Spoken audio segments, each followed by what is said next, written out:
আসসালামু আলাইকুম প্রিয় শিক্ষার্থীগণ, তোমরা সবাই কেমন আছো?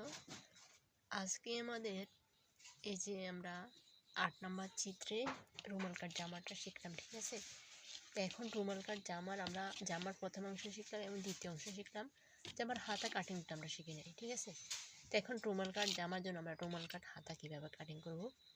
তো আমরা রুমাল কাট হাতা কাটিং করে হাতার লম্বা হবে কত 8 ইঞ্চি এবং হাতার চড়াও কিন্তু 8 ইঞ্চি, ঠিক আছে?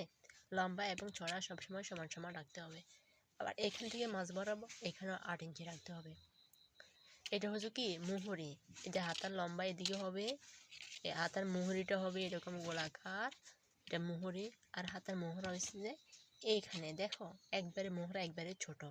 তোমরা এখানে যদিও হাতার মোহরা ছোট দেখতে পাও, ঠিক আছে, আমি হাতার মোহরা কত নিলাম 3 ইঞ্চি। আমরা যখন এটারে ভাঁজ খুলবো তখন এটা কত হবে, এই 6 ইঞ্চি হয়ে যাবে, ঠিক আছে?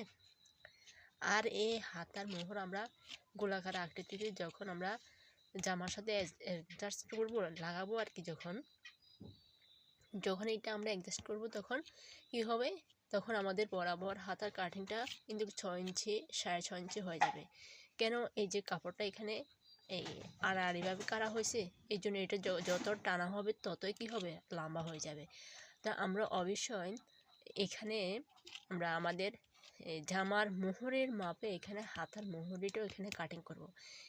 এইখানে এই পর্যন্ত তোমরা সবসময় লক্ষ্য রাখবে কি এটা দ্বিগুণ হবে।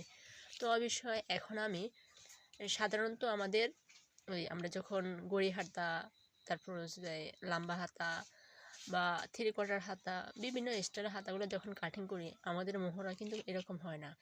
শুধুমাত্র আমাদের এই যে রুমাল কাট হাতার ক্ষেত্রে হাতার মোহরাগুলো এরকম কাটিং করা হয়, ঠিক আছে?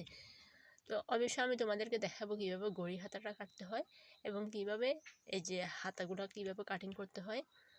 আগামী ভিডিওতে তোমাদের অবশ্যই